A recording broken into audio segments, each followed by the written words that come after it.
In this episode of Investors and Operators, I sit down with Caroline Young. Caroline is a former client when she was at HKW, and we have stayed in contact with her new venture, which we'll be going into. Actually, it's not too new. It's been like a year or two, so it's not new. Yeah, I'm on year 3. I'm on year 3, Jordan. 2020. Oh my gosh, that's past startup phase. I know.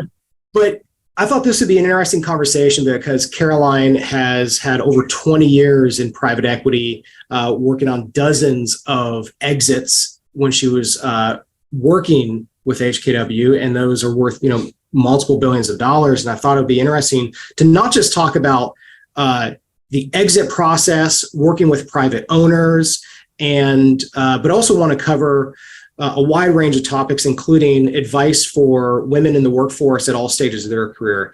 So, Caroline, I'd love to have a little bit of context for the audience here on your life and career. Awesome. Excited to be here, Jordan. Honored that you wanted to talk to me. I have kind of a different career path into private equity. I actually was a litigator for 9 years.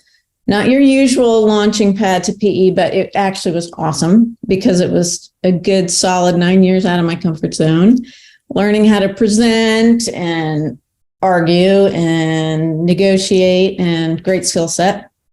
But I very happily shifted and was fortunate to get a job at HKW. Started for a short time in a legal capacity, but quickly saw that wasn't the value proposition I wanted for me or the firm. So with the help of a great mentor, maneuvered to more of an operational role, and actually took over a couple companies as the point person right as they starting the exit process, and just dove in, drove the processes. They were super successful. And Glenn Skolnick was like, hey, you're good at it. You want to do it full time? So I became the exit partner and ran all the exits, sat on boards, value creation, the whole gamut. And I loved it. It was super fun. Stressful, but fun. Well, let's talk about Craftsbury just to give a little bit more context about what you're doing now. And then I'd love to dive into kind of the dynamics around exits with founder owners and the PE firms. Sure. So after 20 years at HKW was just a great home for me. I decided it was time for chapter 3 in the summer of 2020. Great time to start your own gig. I shifted over to Craftsbury, and I'm doing 2 things with Craftsbury. A good chunk of my time is career development work, mostly with women. Men too. I do kind of coaching, retreats, workshops. Absolutely love it. Love being able to leverage my experience in PE, and my experience as the only woman in the room to help others. And it's just, there's not a lot of sounding boards out there. So it's been really meaningful and fun for me. Love it. But I'm also doing another piece that I love, and that's working on the exit side and working with business owners on how to get ready for an exit, what an exit means. And there's just not a lot of great resources out there for owners. And it's a huge advantage to understand the exit ecosystem and who they need help from and how to get ready. And so that's been really fun too. I'm loving it. Loving Craftsbury. Out of every 10 women that you work with, how would you divide it? Is it like 4 who are, in their 20s, and then 4 who are in their 30s, and the 2 who are 40s and more? Like, how does it kind of break down initially? Most of the women I work with are mid to senior level. So I'd probably say, in terms of my one-on-one engagements, half are sort of the managing director, maybe a little over half, and then vice presidents as well, in both PE and investment banking and private companies as well. So mid to senior level women. What do they usually want to talk about in the first meetings? Is it, oh my God, I'm 35. My life situation has completely changed. Do I even want this career anymore? Or like, I'm not financially successful enough? Or is it all of the above? Most of it's like, hey, I'm cranking. I get hired by great investment banks and PE funds to work with high performing women. This isn't about, poor performers let's see if we can help them. This is about taking great people and making them even better. And a lot of what I do is I do a 360, so I get really great feedback. That one of the things you ask about learnings, one of the learnings is it's hard to give really direct feedback. So I get really direct feedback. And then I can use that with the women in terms of how do you get promoted? And I have a really high promotion rate, which makes me feel awesome. What do I, as the client, what do I need to do to get to the next level? That's what they want to talk about.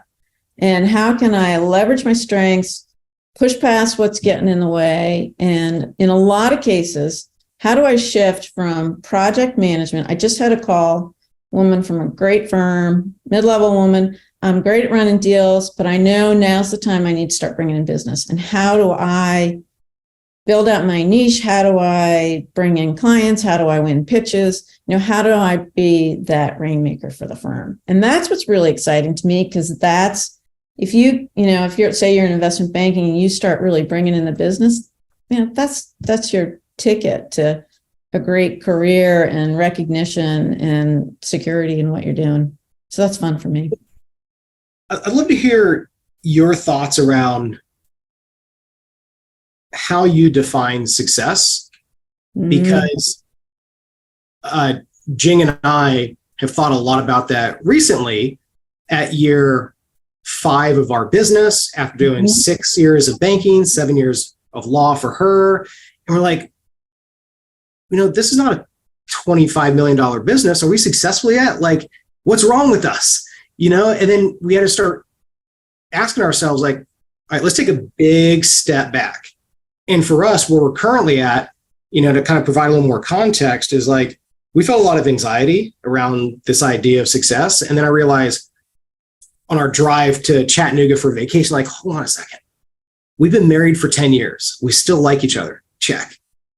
Number 2, that's a good we one. have a business together that we spend time together, and it's year 5. Like, it's survived. We're past the startup phase. Now we're at scale up. Okay, check. Number 3, we have a 3 and a 6-year-old who are happy.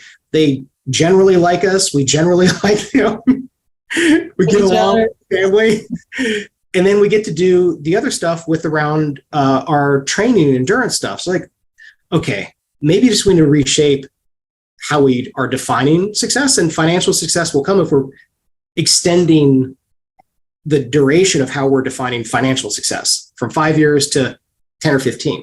So with that context, I'd love to hear, do you think that you have been successful, and how do you coach your clients on thinking through that? That's such an awesome question. And it goes to the heart, to me, of what I want my engagement to be about and how I think about things. Because one of the very first questions I ask people is, what feeds your soul? What gives you meaning? And how do you tie that to what you're doing? For me at HKW, what brings me meaning is helping people, spreading joy, creating value in a situation. And that's what I felt like I was doing on a day-to-day basis. I was helping create value, and I was helping management teams through a really stressful time and coming out with great outcomes. And so that was what, for me, was success. And I don't think in general, most people take the time to define what is success for me. And it's a super important question. And, sometimes success will look different at different stages of your life. For me, when I was a litigator and I had Sam, success was, I didn't really, at that point, partnership wasn't what success was for me. Success was staying in my career, being a top-notch litigator, but also spending more time with my kids. And I went part-time. And that, to me, was super successful. I kept my foot in the door. I still did trial work, but I also found for me what was an important balance. So it's really important at every juncture to think about what is success and what am I aiming at, and what's going to both bring me meaning, keep me moving forward. And I love that you guys stepped back and looked at it from a broader perspective. I personally, you asked, do I feel like successful? Yeah, I love what I'm doing. You always have times where you worry, is that next client coming in, or where are we taking this? I just hadn't I, like you, get to work with someone in my family. My son works with me, which I love. And we had an offsite yesterday. Where do we want to take this? What do we want to do with it? What does success look like for us? And I think that's a question that everyone should take a little time to sort of think about and process. Do you think that success is being valuable and that recognition that I am needed? Or how does that play into the journey? Like on the exit front, if I'm working with a management team, like I was up in Detroit a couple of weeks ago, helping as a company probably 2 years out from sale. Great company, about 100 million in revenue. Its two sons took over for their father who passed away. What does success look like for them is super important. And my adding value for them was having them step back and look at their business from a broader perspective. How's a buyer going to look at this? They got two pieces of the business. One's going to be really attractive, one maybe not so. So how do you build this business in the next 2 years to gain the value you want out of it? And equally important, what do you two want to do? If you want to take this business and keep growing it, then that's one way to look at it. If you want to find that buyer who's going to take it to the next level without you, then you got to build up your team. You got to think about your end goals and an exit well enough in advance of that exit to set it up that you're going to still get the value you want and have the optionality you want. So for me, value in an exit meeting is figuring out your exit goals and describing what is a process and how are you going to create value now. All those kinds of things that, in PE, in theory, they're done throughout the whole period, although I would argue even PE can do a better job of thinking about your exit goals and value creation. But for me, the value with working with owners is helping them hone in on all these kind of topics. Yeah. Well, let's start with the PE side of the equation and exits. And through 20 years, dozens of transactions, billions of dollars transactions, you have enough data point to speak to private equity, not just your own firm, but in talking with others. Yeah. Where do you think that private equity falls short in the lower middle market in terms of the exit phase of a business? I think it's sort of the forgotten child a little bit. And, people are so focused on deal sourcing, closing the deal, value creation, and then it's and then we're going to sell it. Well, in my mind, that sell piece has to be throughout the whole life cycle of the whole period. From day one, what are the warts we saw? What's going to drive value from the lens of the buyer? And I just, too often, it just sort of gets pushed aside a little. And there's just a lot of prep work, making sure you're following the right KPIs. Even PE, where this is their world, a lot of times exits are a little bit of an afterthought. One of those pieces, one is the preparation, but another is timing. Firms are starting to get more focused on this. I've talked to probably 3 different PE funds in the last 6 months who all admitted, hey, yeah, we're realizing we need to put more focus on exits, timing, how we're running them. We think we're leaving. Well, how do we do that? Structurally, does that mean every single board meeting, we begin with the end in mind? We bought it 2 years ago. We got 3 years left. Here's how we have collectively defined the end state. What are the systems and processes that people need to implement? Well, having that conversation, for one, from the exit perspective is important. For HKW, they put together an exit committee, and I think that was a really useful tool for focusing this. Board meetings, our ops meetings, I would report each ops meeting on exits, exit timing, where we are, what we're thinking, if there was an exit going on, what's going on with it. It was just having me as a dedicated exit resource just brought the topic up top of mind. And I think that was really important and helpful for our firm. There's a lot of ways to do it, but you have to make it a priority that you're going to think about the exit.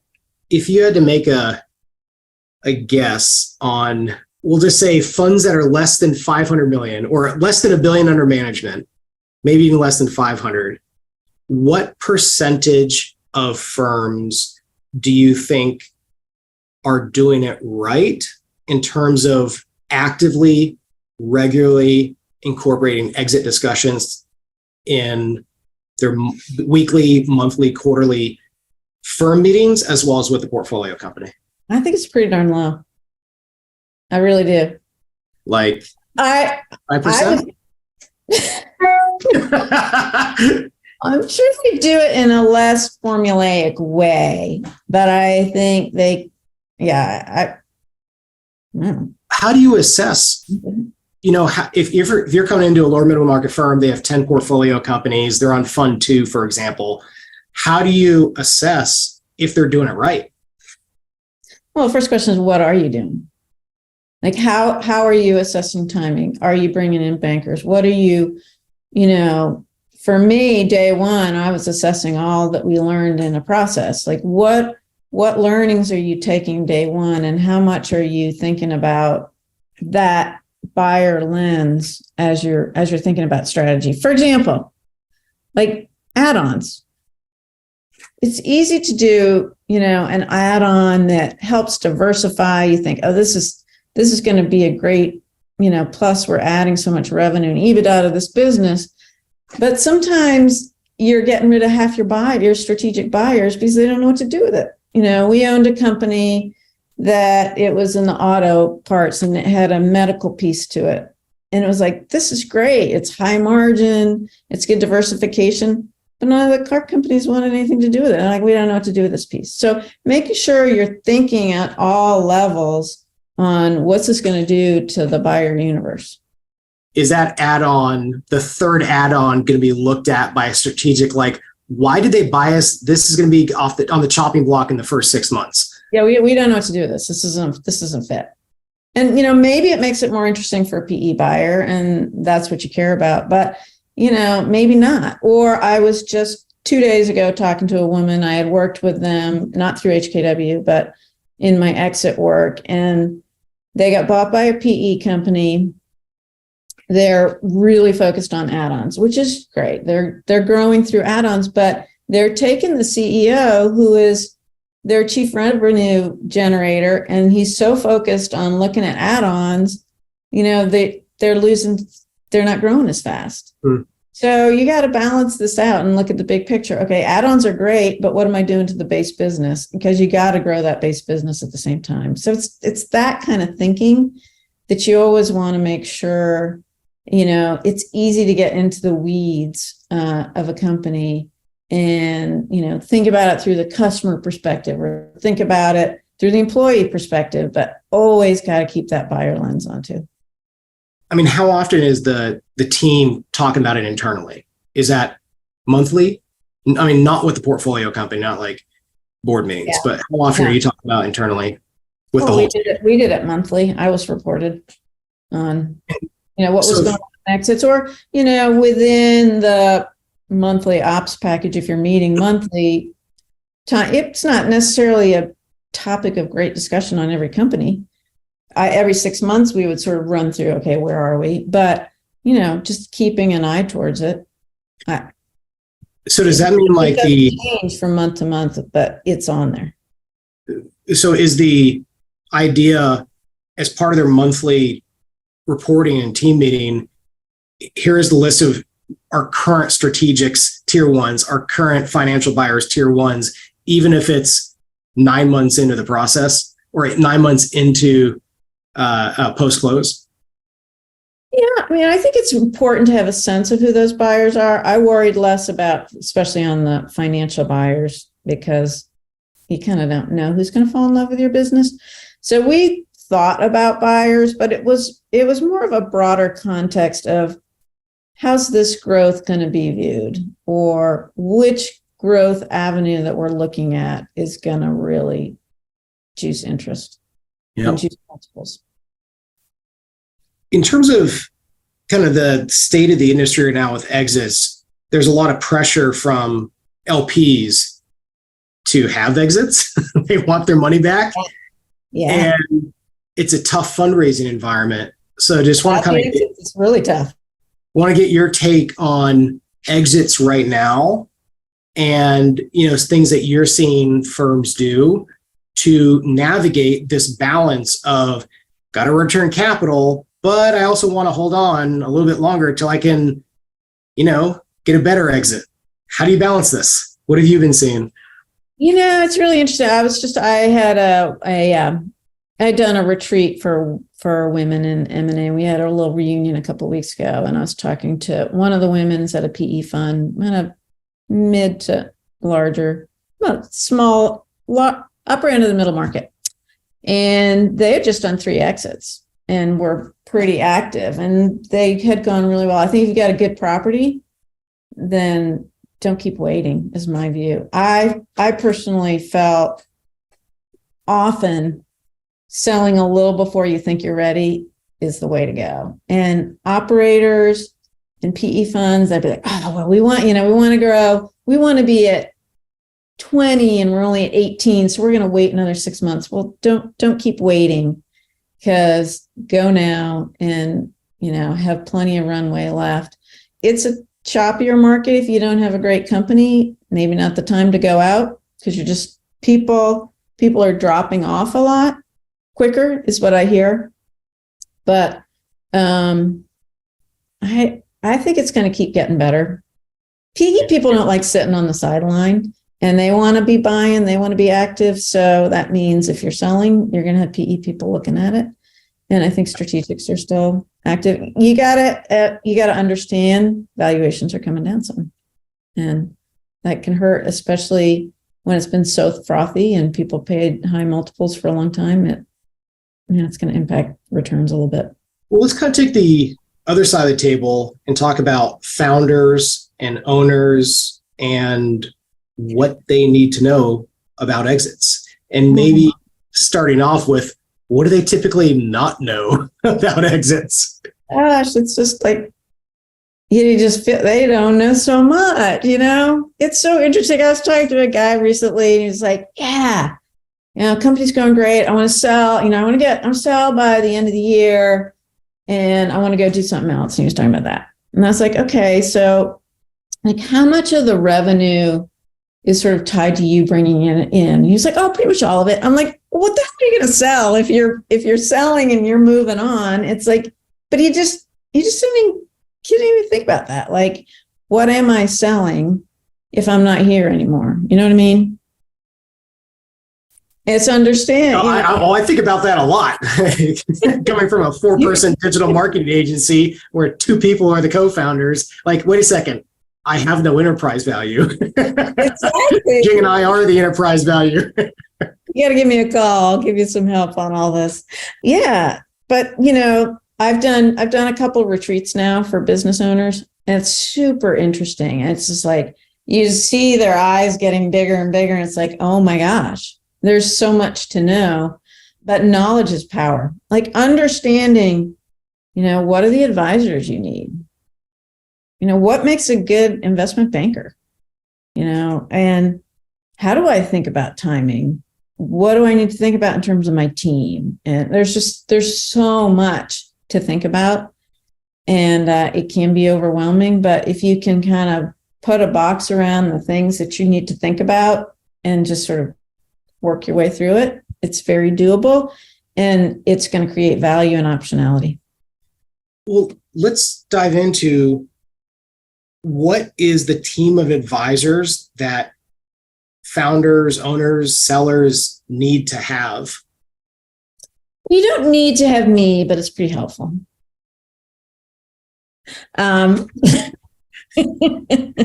Same here. Digital marketing firm. You need to talk about your company. You want people to buy it. Now, you do need a good lawyer that has done M&A, but first and foremost, you need a great investment banker. If you're really, really small, maybe it's more of a broker, but it's got to be an investment banker that you like, you connect with, you're going to be in the trenches with, you trust.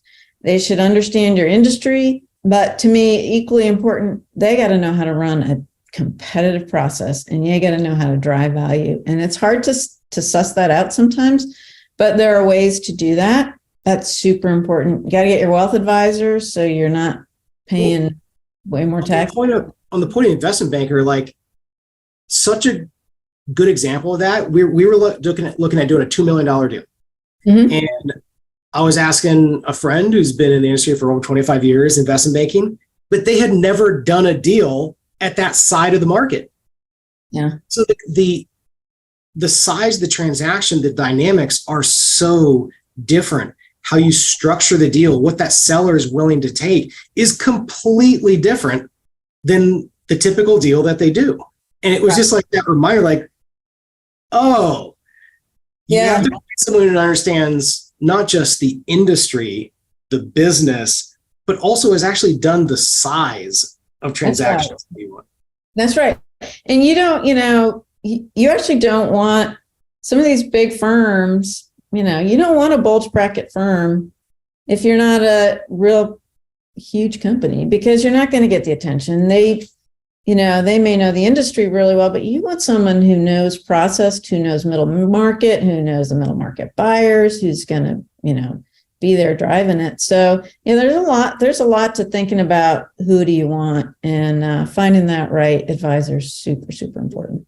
If you're looking at let's say you have a business that does 5 to 10 million of EBITDA, and a Chicago-based investment bank that has 100+ bankers, and you're like, hey, this is a good name. They've done lots of deals in this industry. How do you balance that versus your boutique that has maybe 2 MDs, a couple analysts and associates, but they have actually done deals in that industry? Do you go with a larger name that has all the systems and processes, but you might not get the attention of a senior? It's going to be run by a VP. Like, how do you manage that? Well, for me personally, I made sure the MD ran it. But you have to know to push to make sure. I found, if there's an angle, there's a lot of, it's interesting. I was just talking to Rob Brown on a deal that with a company I'm working with. It's, they're great, Lincoln, great firm, wondering if this was too small. And he's like, I discussed the industry and what they're doing. He's like, we have a ton of experience there. We have an angle, and it's something where we're trying to build it out more. So if there's a reason for a bigger firm to get interested, then, I'm perfectly comfortable with that. There's a lot of companies out there like you, and you can kind of feel whether or not the bank's super interested in getting the mandate. If you don't feel like, oh man, they want to take this out, then you gotta think twice about it. What are some of the other advisors that are important to have around an exit process? Well, you got to do a QV, so you need you need CPAs that are not your typical CPAs, your usual. Whoever does your audit, you can't have them do the QV. It's like the hen guarding the hen house, the fox guarding the hen house. Oh yeah, we do it all right. You'd be surprised. Great firms sometimes miss things, and it's a different perspective for the buyer. So you need to have good CPAs. You got to do environmental. One thing I've started doing, which I love doing, is management presentation coaching. So a firm will bring me in at management presentation time, or a PE group, to work directly with the team on making sure they are articulating the story in a way that generates the most interest, that they understand and are putting a box around detractors, and that they, just do the best they can to really connect with buyers and show excitement. And I love doing that. I think that is a real benefit. It's the most crucial juncture. Is the first time the team is meeting buyers is super important. So that's been. Well, let's double click on that. In management presentations, what are the most common mistakes that exec teams are making when speaking with buyers? Well, it's a little bit hard, because oftentimes the management presentation is coming directly out of a SIM or a SIP. And so they're really dense. And I think it's easy to get lost in all the words and all the data and lose track of what they're really passionate about, and being able to really tell that story in a way that buyers can connect with it. So when I do MP coaching, it's making sure I understand the story. It's making sure that the management team really understands that buyer lens that we talked about. So what's really driving value for these buyers and what's going to cause them concern and what are the key questions about, and making sure they're ready for that and thinking about their business from that perspective, because then I think it helps them deliver that message better in a way that, the buyers can connect with. But I see, they get nervous. They're not used to presenting to buyers.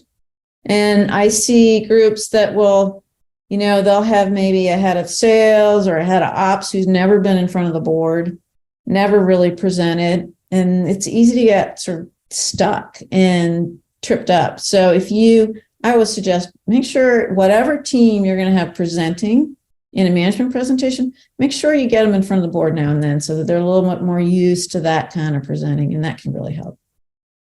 How early before a formal exit begins should you start to speak with, your head of sales, your head of ops, who might not be either at all exposed to what the private equity life cycle is or the bigger part of the big business?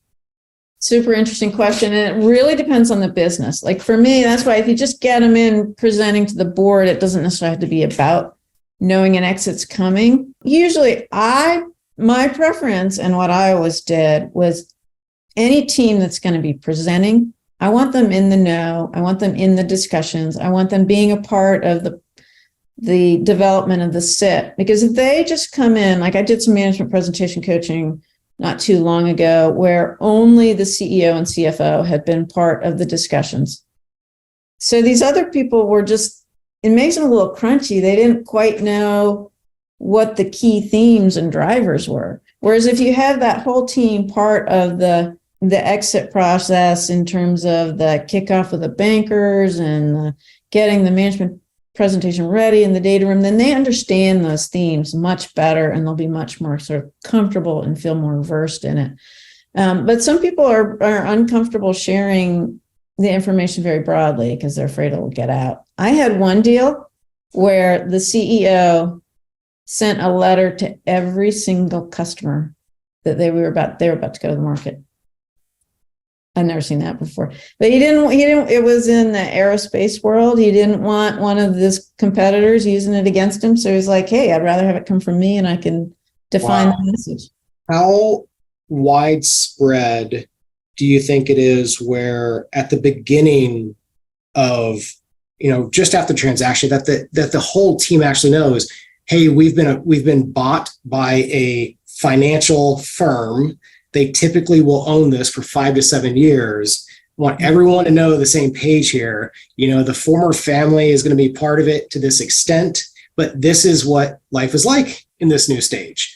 Versus how much do the private equity firms, the management are almost like scared of that in terms of like employee retention. Like, what have you seen? I think a lot are, but to me, crafting that message and getting out in front of it is really important. And it's important, if you're a founder, owner, you're the one setting the stage or you're the CEO, people are looking to you to take their cues. Is this scary? Should I be looking for another job? Is this just going to be, is the CEO going to stay on with it and keep things going? You got to be really thoughtful about framing that message and getting it out in front of people. I've always been more towards the trust your people, let them know. I mean, you doesn't mean everybody, but the key members of management and team, if they're good folks, bring them in and let them be a part of it and understand it. And you're likely to have less attrition. If you can get them excited about what it means, like, especially if you're a PE fund that lets people invest and you get people excited about, rolling over or taking, their money out of their I know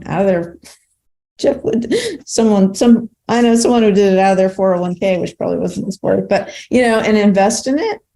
That gets people excited about this new turn. And if you frame this as a huge opportunity for employees, then that changes the whole way they feel about both the ownership and next steps. And I've seen it, in terms of exits, you can get so much more value if people are excited and want to invest. So why not let that team show that excitement? let's get further into that idea on exit goals, and what is a exercise that management teams, founders, owners can have, in the next few weeks with their teams. If they're like, all right, we're going to have a working lunch that might flow over to a dinner, but let's talk about exit goals. Like, where do they start? What are the must-have topics in that discussion around exit goals? Yeah, I think it's a little different for sort of PE versus founder owners and how far the discussion goes down. So for goals, if you're a founder owner, you own the whole company, a lot of the exit goal discussion really has to be around what do you want out of an exit? And what do you want your next chapter to be? Do you want to keep going? Do you want to move on? Do you want to be a part of it, but not full time? Is this just about diversifying your wealth? I mean, understanding, and, I do that exercise as part of like the retreats, and I'm putting together an exit course that will deal with this as well. But so doing a little bit of that soul searching is really important. And that doesn't go down to the next layer of the team, but that founder owner needs to understand, hey, is CFO Sally, does she want to keep going for at least another 5 years? Am I presenting Sally as part of the future of this business, or Hank, the head of sales, who's cranking and bringing in all this business? If Hank's going to get in front of buyers and say, yeah, I'm getting kind of tired, I think maybe another year, and owner doesn't know that, you look like it doesn't help your process. So understanding what's your longevity, if you can invest in this, do you want to invest in it? Talking about those kind of goals. Are you looking for a strategic partner that,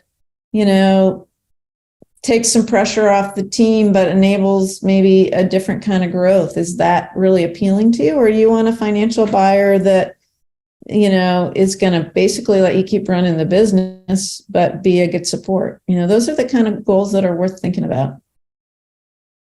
Yeah, I was sorry, how do you get more like granular about it? Like, one of my goals, make a lot of money, take care of my employees, and I probably want to do another business afterwards. Well, yeah, that's where it becomes important to know what are your options. And that's where I think a lot of business owners don't really know what they think about selling their company, and they think, oh, that means I sell and I'm done. And they don't really understand what PE means and what it can mean for them and their company. And what does it mean to sell to one of your competitors? And having a better understanding of what those different exit avenues can mean for you, your company, your team, your customers, helps you then think about, what are my goals? But until you have a little bit of knowledge about what your options are, it's hard to set those goals, to your point. So when you look back at 20 plus years of exits and the 3 years of doing this with your firm, are there any particular stories that stand out that kind of remind you why you enjoy what you do? Oh, gosh, I loved working with these different management teams. There's so many great people. I'll tell you one story. It was a company, it was a Canadian company. It was a great management team. It was not the founders. We brought in a new CEO. They were growing nicely. We hired Cowan. They were awesome. We went out to over 400 buyers. I mean, it was a huge process. And we had like 49 IOIs. And I mean, it was just, everything went super well. And one of the reasons it went so well was that team was all in. Like, when you talk about, they wanted to roll everything they could roll. And they just believed in this business, and they were able. I mean, you just have to remember, buyers aren't buying the company for what it is. They're buying for what it's going to be. And the more you can bring that future company to life, the better. So the fact that these people they were all in, that brings to life that the future is real. And they had, the new business, and they had the new avenues, and they had this traction. And that's just like so fun when pieces fall into place, which doesn't mean it's not a roller coaster, because like even with that one, right before the close, their biggest contract got put on hold by the Canadian government. It's like, ugh. But you work through it. So that's fun.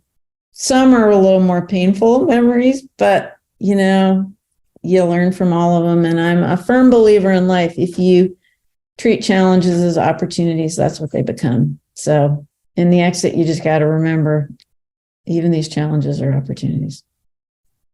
And the idea of pain is interesting because when we first started down this journey of entrepreneurship in 2016 with the first business, Debt Maven, like every bump in the road feels like it's a near-death situation. And then you get it through the first business that doesn't work, but then the second business works and you realize like, wait a second, maybe we just need to change our perspective that this is part of a journey. And as long as there is house security, food security, health security, like if there's X in the bank or Y in the bank, as long as basic needs are met, like it's just part of the journey. And we're going to look back. I look back at like the Debt Maven days in 2016, 2017, we lived in a 450 square foot apartment and our newborn was there. And then my in-laws came from China for, they were there. It was tight. But then I look back on that, like 5 years later, I'm like, I am so glad that we went through that process and we didn't give up. And that really is, it's not that it's a good feeling, but it just creates this overall sense of fulfillment that we experienced it together. Mm-hmm. We succeeded in that we didn't give up.